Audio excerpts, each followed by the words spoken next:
Fund access করে তারা যদি বলে যে আমরা নিজেরাই হিট করবো ইমপ্লিমেন্ট করবো তৈরি করবো তাহলে সেটা হবে না। এবং আমরা যদি একটা ন্যাশনাল মেকানিজম করতে চাই এবং সেটাকে ইফেক্টিভ করতে চাই আমাদের কারণ আপনি হসপিটালের কথা সেটা হচ্ছে টেকনিক্যাল ফিশারিজ লাইফ হেলথ আপনি মনিটর হেলথ ওয়াটার নিউট্রিশন ডিগ্নিটি। তার মানে এই ইস্যুগুলোর সাথে সংযুক্ত সমস্ত ইনস্টিটিউটে কাজ করতে হবে। একটা ইনস্টিটিউটকে অ্যাসেস করার মতো সাপোর্ট করার মতো ডাউন ডাউন স্ট্রাকচার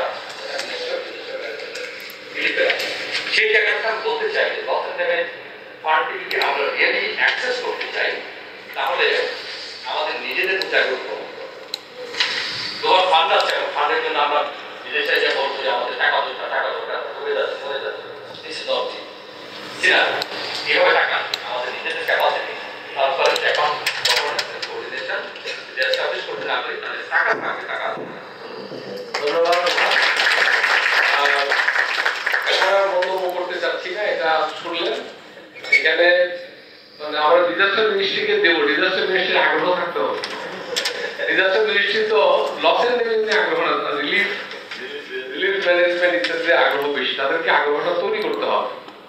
আমরা যতবারই তাদেরকে ডাকি কোনো অনুষ্ঠানে ওনারা আসেন না, মানে দ্যাট ইজ দ্য মানে স্যাড পার্ট অফ ইট।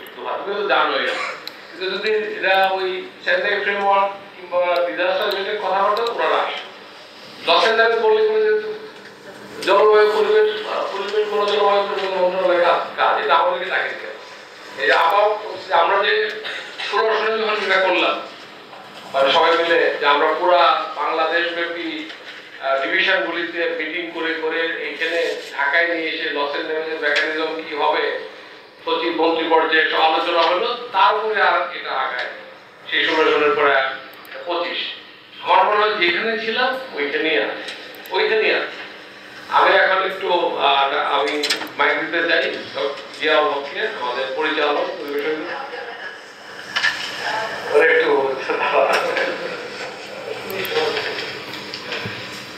ধন্যবাদ স্যার।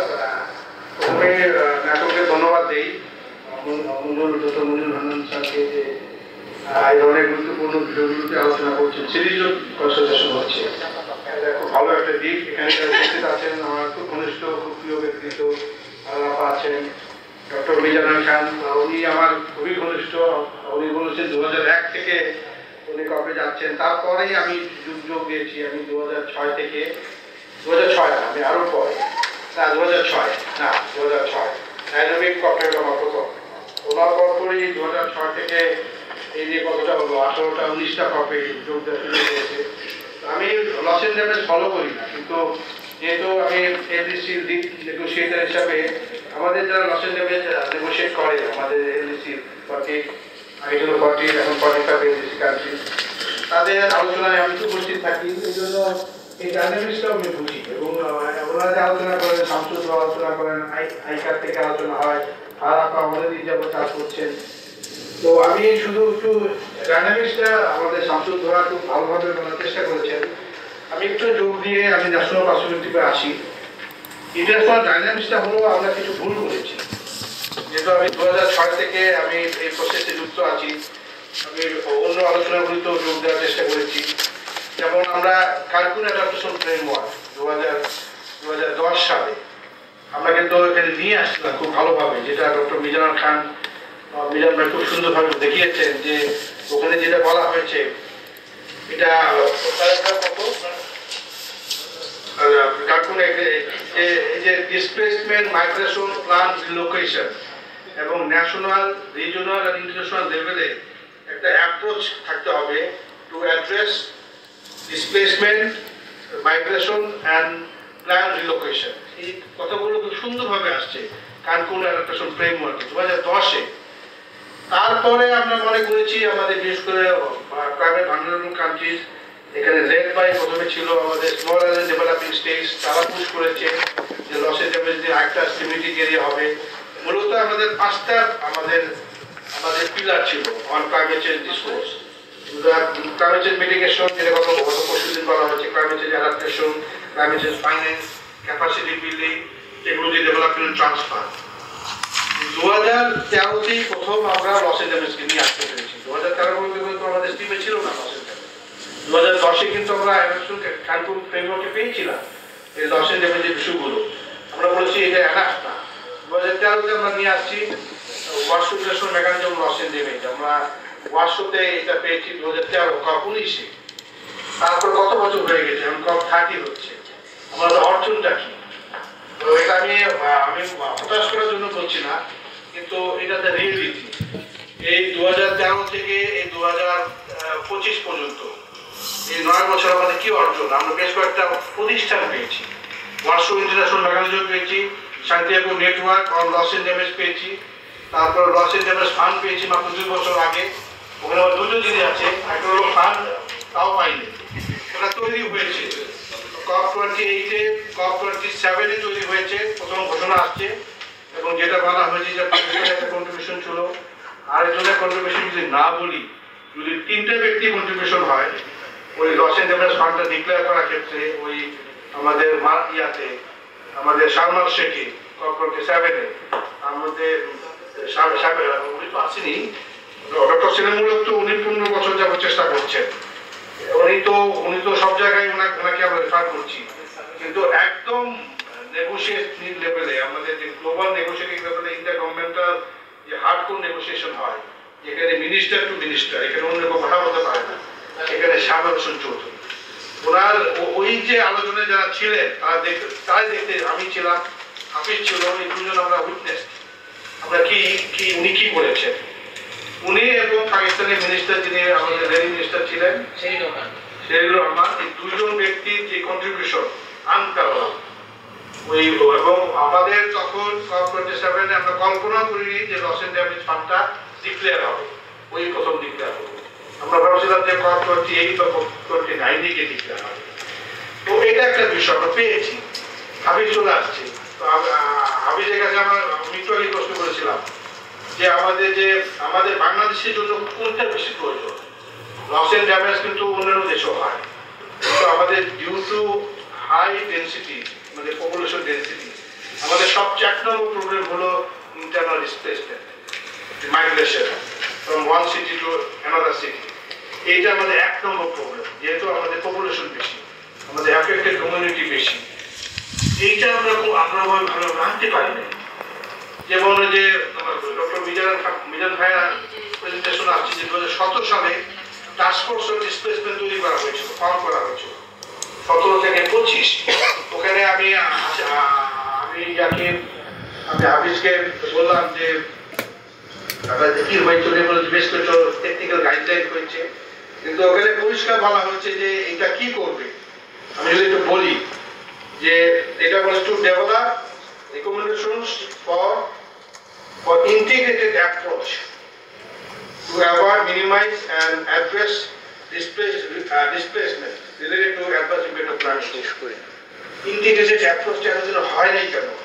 আমি যেটা সাদা চোখে বুঝি, ইন্টিগ্রেটেড অ্যাপ্রোচটা হলো যে ইন্টারন্যাশনাল যে প্ল্যাটফর্মটা হবে, সেখানে যে আমাদের লোকাল যে ন্যাশনাল লেভেলে যে প্ল্যাটফর্ম তৈরি করা হবে to address internally displaced population, সেটার মধ্যে একটা ভালো সংযোগ থাকবে। তার টেকনিক্যাল সাপোর্ট দিবে, ফিনান্সিয়াল সাপোর্ট দিবে from international platform under the wing, এবং আমাদের ন্যাশনাল যে প্ল্যাটফর্মটা থাকবে, যেটা আমরা তৈরি করার চেষ্টা করছি, ন্যাশনাল মেকানিজম বা ন্যাশনাল ফ্রেমওয়ার্ক যেটাই বলি, তার সাথে একটা সরাসরি সংযোগ স্থাপন হবে এবং একটা ফুল ফ্লেজেড একটা প্ল্যাটফর্ম তৈরি হয়ে যাবে। এটা তৈরি করা যায় না। এখনো আলোচনা হচ্ছে লস এন্ড ড্যামেজ ফান্ড হয়েছে, ওখানে যে সিদ্ধান্ত হয়েছে যে একটা ফান্ড হবে, আরেকটা হবে লস এন্ড ড্যামেজ ফান্ডিং, যেটা বলা হচ্ছে অ্যারেঞ্জমেন্ট। এটা ভালো ব্যাখ্যা দিবেন ডক্টর মিজানুর খান, যে আমরা ফান্ড তৈরি হয়েছে, একটা বলেছে to establish a loss and damage funding arrangement. দুইটা জিনিস হয়েছে, দুইটা তৈরি করতে হবে আমাদের, loss and damage fund itself এবং loss and damage funding arrangement. এটাতে আমার যে এত বছরের যে অভিজ্ঞতা, আমার মনে হয়েছে যে আমাদেরকে শুধু সময় ক্ষেপণ করার চেষ্টা হচ্ছে, বিভিন্ন ইস্যুতে আমাদেরকে ডাইভার্ট করা হচ্ছে, যাতে আমরা আলোচনাটা অন্যদিকে চলে যাই, মূল বিষয় থেকে আলাদা হওয়া যায়, এবং আমাদেরকে শান্ত করার জন্য বিভিন্ন লস এন্ড ড্যামেজ ইস্যুতে বিভিন্ন ইস্যুগুলো সামনে নিয়ে এসে শান্ত করার জন্য একবার একটা কাপে একটা জিনিস আমাদেরকে প্রেজেন্ট করা হচ্ছে। যেমন প্ল্যাটফর্ম যে প্রেজেন্ট করা হয়েছে কত আগে সান্তিয়াগো নেটওয়ার্ক, এটা অপারেশনালাইজ হতে একটা সিম্পল জিনিস, টেকনিক্যাল লেভেলে তারা সহায়তা দেবে, একটা প্ল্যাটফর্ম তৈরি হবে, সান্তিয়াগো নেটওয়ার্ক তৈরি হবে। এই নেটওয়ার্ক তৈরি করতে আমাদের 5 বছর লেগেছে to operationalise Santiago network, technical network on loss and damage. 5 বছর টেকনিক্যাল নেটওয়ার্ক তৈরি করতে এটা হলো তারা কি ভার্চুয়ালি সাপোর্ট দিবে, কোনো কোনো ক্ষেত্রে তারা গিয়ে ইন সার্ভিস সাপোর্ট দিবে। এই সাপোর্ট দেওয়ার জন্য আমাদের 5 বছর লাগবে। আমি আবার প্রশ্ন করি, আমাদের হাবিজ বসে আছে, হাবিজ ডাইনামিক্সটা বলবে যে কেন এত দেরি হলো, কারা ঘুরাচ্ছে আমাদের। এবং এই যে ফান্ডটা তৈরি হয়েছে, ফান্ডটা কিন্তু তৈরি হতো না যদি ইউই একটা ডেভেলপিং কান্ট্রি তারা যদি $100 মিলিয়ন দিয়ে তারা যদি আপফ্রন্ট এই ফান্ডে না দিত, এই $700 মিলিয়ন আসতো না। ইউই দেশের অবস্থা খারাপ, একটা ডিক্লেয়ার করলাম কোনো টাকা নাই, তখন ইউনাইটেড আরব আমিরাত তারা বলছে আমি $100 মিলিয়ন দিয়ে ফান্ডটা আমি শুরু করলাম। 19 প্রথম সিড মানিটা দিল, কিন্তু তার তো দেওয়ার কথা না। দেওয়ার কথা হলো যারা এমিটার, হিস্টোরিক্যাল এমিটার, তাদের দেওয়ার কথা as a form of compensation and liability. এবং 2015-তেই আমরা সিদ্ধান্ত নিয়েছি collectively by COP decision, COP 22 decision, যে আর্টিকেল যেটা 8 আছে আমাদের প্যারিস এগ্রিমেন্টে, যেটা ভালো কথাবার্তা আছে, আর্টিকেল 8 যদি আপনারা পড়েন দেখবেন ওখানে কিন্তু লস এন্ড ড্যামেজে কি করতে হবে খুব সুন্দরভাবে এক পৃষ্ঠার মধ্যে বলে দিয়েছে। সেইটা বলেছে paragraph 52 of COP 21 decisions, 2015 decision বলেছে যে এগ্রি যে article 8 of the agreement does not involve or provide a basis for any liability and compensation. Article 8 যা আছে সেটা কোনো দেশকে লায়াবল করা যাবে না, কোনো দেশকে কম্পেনসেশন চাওয়া যাবে না। এটা আমরা সেটা অ্যাকসেপ্ট করেছি, 195টা দেশ আমরা অ্যাকসেপ্ট করেছি। কম্পেনসেশন লায়াবিলিটি অফিসিয়ালি আমরা বলতে পারছি না, আমরা সিভিল সোসাইটি বলতে পারছি, এনজিও বলতে পারছি। আমরাও যখন সরকারি পক্ষ থেকে আসি এনজিও ফোরামে সবার সাথে, তখন আমরাও বলি, কিন্তু অফিসিয়াল কোনো ডিসকাশনে, কোনো নেগোসিয়েশনে আমরা কম্পেনসেশন লায়াবিলিটির কথাটা উচ্চারণ করতে পারি না, কারণ আমরা কালেক্টিভলি এগ্রি করেছি এটা আমরা বলতে পারবো না। ব্যাক ইন 2015-তে আমরা বলে দিয়েছি। সুতরাং এই বিষয়গুলো নিয়ে এখন আমার সমস্যা হলো ন্যাশনাল সমস্যা, আমাদের বড় সমস্যা হলো ডিসপ্লেসমেন্ট। এবং এটা খুব সুন্দরভাবে বলেছে যে আমাদের মেকানিজমটা কি হওয়া উচিত। আমাদের এখানে খুব সুন্দরভাবে 3টা বলেছে যে আমাদের কি হবে, a comprehensive framework to assess, quantify and monitor loss and damage. এইটা আমাদের করতে হবে এই under a very good national framework. এই যে আমরা বললাম যে assess loss and damage, quantify loss and damage, monitor loss and damage, এইটা কে করবে, এটাই হলো চ্যালেঞ্জ। এত বছর আমরা 2 মিনিস্ট্রি এক হতে পারি নাই। Being representative of minister of environment forest climate change স্বীকার করতে দোষ নাই যে আমরা minister disaster management relief, minister of environment forest climate change আমরা একসাথে কাজ করতে এখনো পারলাম।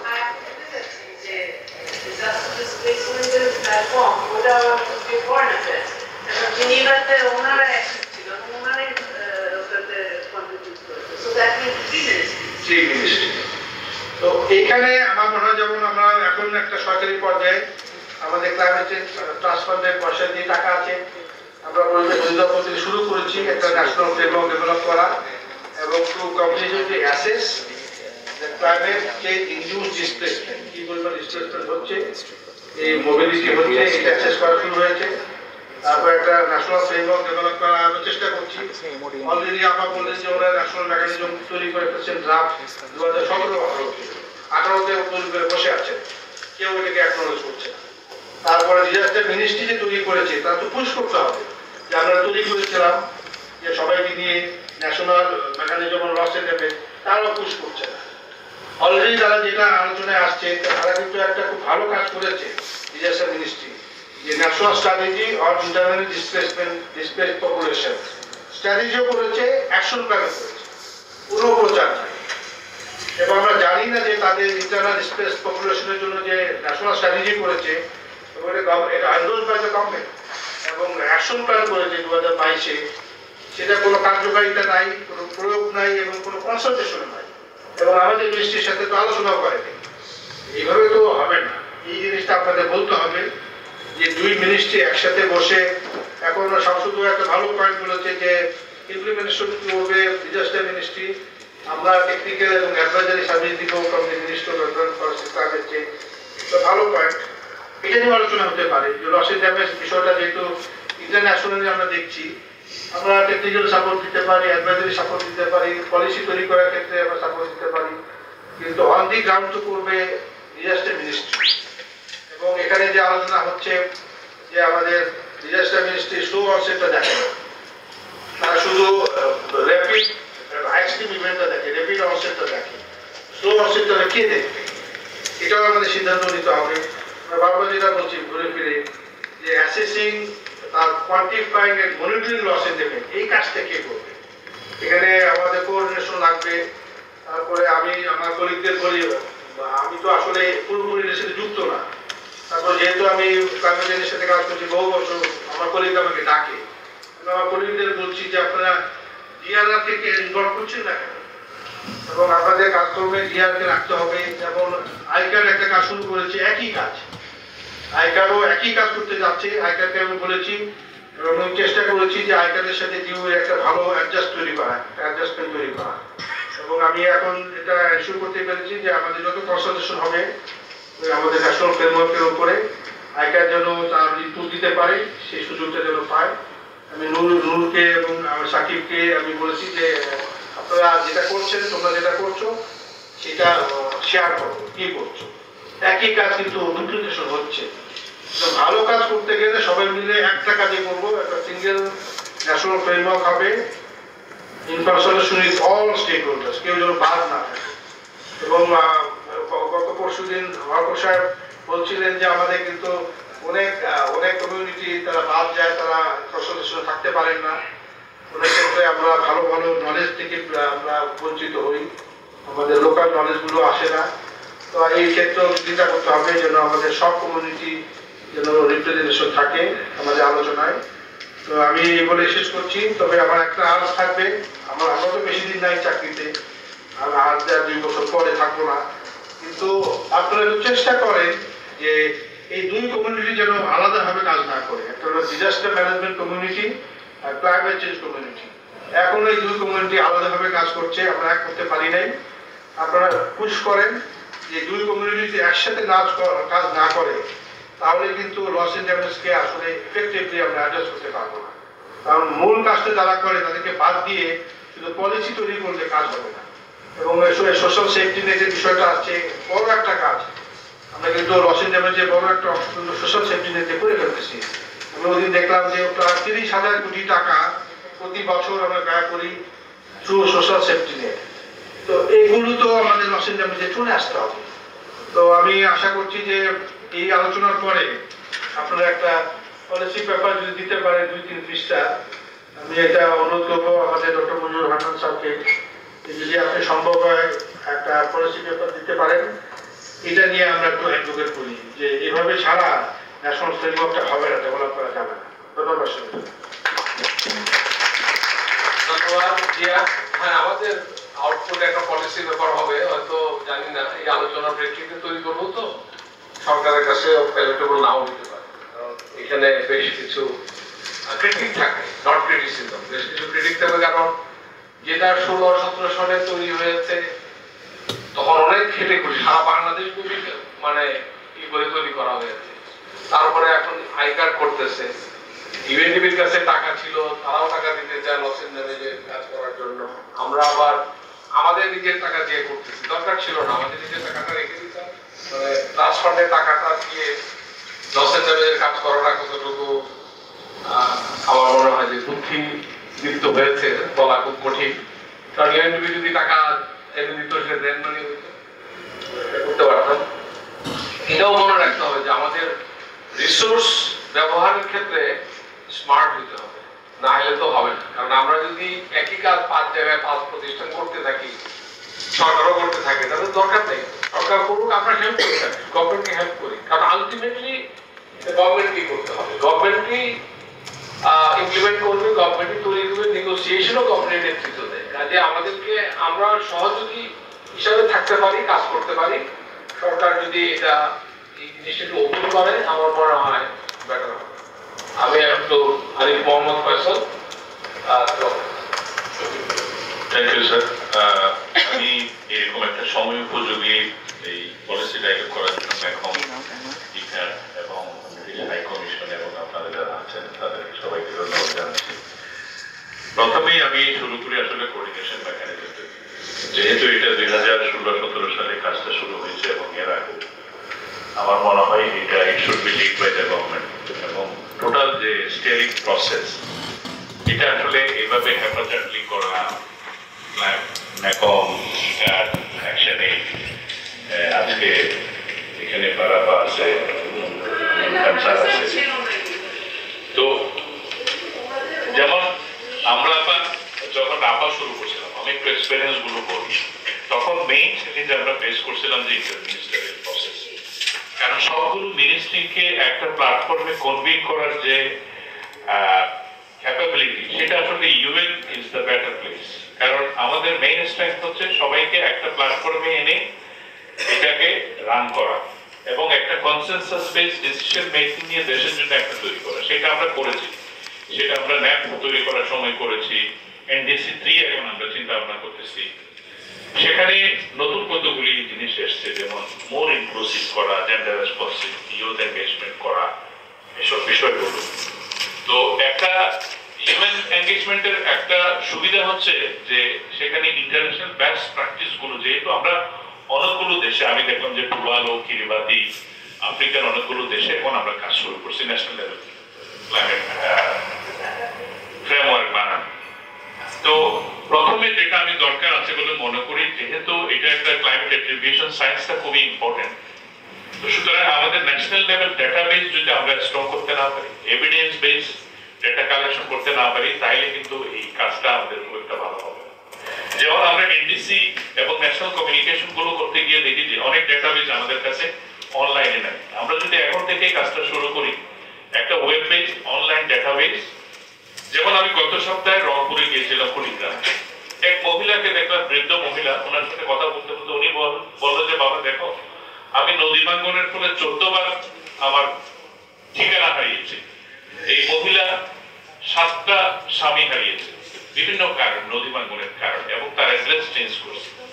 এখন এই জিনিসটাকে যদি আমরা ক্লাইমেট ইন্ডিউস এবং ক্লাইমেট অ্যাট্রিবিউশনের সায়েন্সের আলোকে, যে ক্লাইমেট চেঞ্জ একটা science base policy making process, আলোকে যদি আমরা জিনিসটাকে এভিডেন্স করতে পারি, যেমন কোনটা ডিজাস্টার রিলেটেড, কোনটা ক্লাইমেট ইন্ডিউস, এবং সেটার জন্য কি পরিমাণ লস এন্ড ড্যামেজ হচ্ছে, সেটার কিন্তু ন্যাশনাল লেভেল ফাইন্যান্সিয়াল ফিগার আমাদের কোয়ান্টিফিকেশনও নাই, যদিও ন্যাশনাল লেভেলের এখন কাজ শুরু করছে পরিবেশ অধিদপ্তর।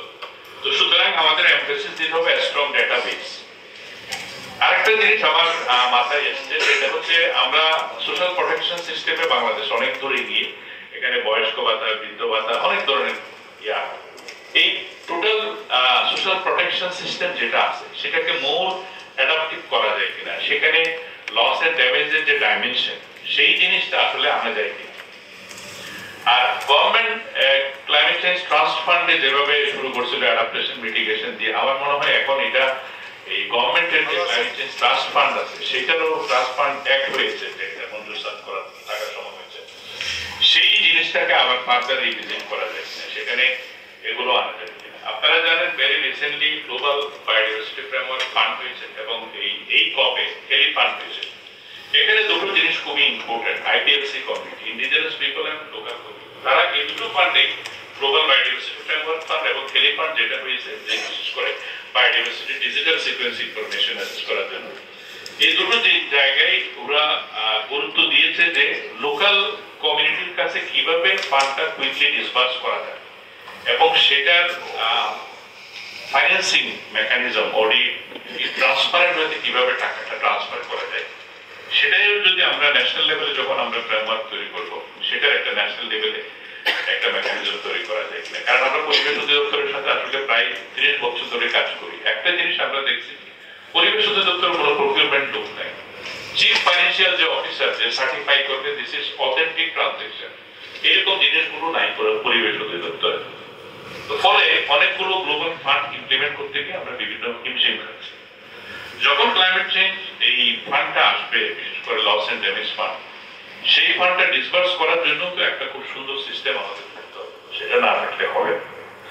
আর ইন্টারন্যাশনালি ডিসপ্লেসমেন্ট এবং ক্লাইমেট চেঞ্জ ইন্ডিউস ডিসপ্লেসমেন্ট এবং মাইগ্রেশন নিয়ে যেহেতু বাংলাদেশ খুবই ইন্টারনাল ডিসপ্লেসমেন্ট হয়, আমরা অনেকগুলো প্রকল্প বাস্তবায়ন করতেছি, বিশেষ করে স্লাম যেগুলো মাইগ্রেট হয়ে আসে তাদের রিহ্যাবিলিটেশনের জন্য। এখানে একটা জিনিস করা যায়, যেমন এখন ভিসা ক্যাটাগরি, বিভিন্ন দেশের ভিসা ক্যাটাগরি আছে, ট্যুরিজম, আপনার হাই স্কিল মাইগ্রেশন, বিভিন্ন ধরনের ক্যাটাগরি আছে। সেখানে একটা ক্লাইমেট ইন্ডিউস মাইগ্রেশন একটা ভিসার ক্যাটাগরি করা যায় কিনা। Very recently Dubai blue residency ভিসাতে যারা বিশেষ করে সাস্টেইনেবল এনার্জি, ক্লাইমেট চেঞ্জে কাজ করে, এনভায়রনমেন্টাল সাস্টেইনেবিলিটিতে কাজ করে, তারা 10 বছরের একটা গোল্ড ভিসা দিচ্ছে, ব্লু রেসিডেন্সি ভিসা। এরকম কোন দেশ করতে পারে কিনা যে residence for the time being, তাকে হয়তো সিটিজেনশিপ দিবে না, কিন্তু রেমিটেন্স এবং মাইগ্রেশন যেহেতু একটা পজিটিভ, একটা কান্ট্রিতে একটা পজিটিভ ইকোনমিক ডেভেলপমেন্ট করে এবং এটা এই সমস্ত ওয়ার্ক ফোর্সটা ন্যাশনাল ইকোনমিতে হিউজ কন্ট্রিবিউশন করে, সেখানে আমার মনে হয় একটা ক্যাটাগরি করতে পারে। আর এটা হচ্ছে আমরা বিশ্বে প্রায় 127টা দেশে স্মল গ্রান্ট প্রোগ্রামটা করতেছি। স্মল গ্রান্ট প্রোগ্রামটা এখন অস্ট্রেলিয়ান এইড আমাদের কতগুলো সাপোর্ট দিয়েছে, আমরা অ্যাডাপ্টেশন ফোকাস দিচ্ছি এবং সেখানে একদম ক্লিয়ারলি বলা আছে আইপিএলসি, ইন্ডিজিনাস পিপল এন্ড লোকাল কমিউনিটিকে আমরা বিভিন্ন এনজিওকে $50,000 পর্যন্ত সাপোর্ট দিই। সেইটা এক্সটেন্ড করা যায় কিনা, সেটা আমরা ন্যাশনাল একটা স্টিয়ারিং কমিটি এখানে আছে স্মল গ্রান্টে, সেখানে আমরা চিন্তা করবো যে জেফের অপারেশনাল সাইকেল 8 সাইকেল আসতেছে, এখন আমরা 7 সাইকেলে কাজ করি।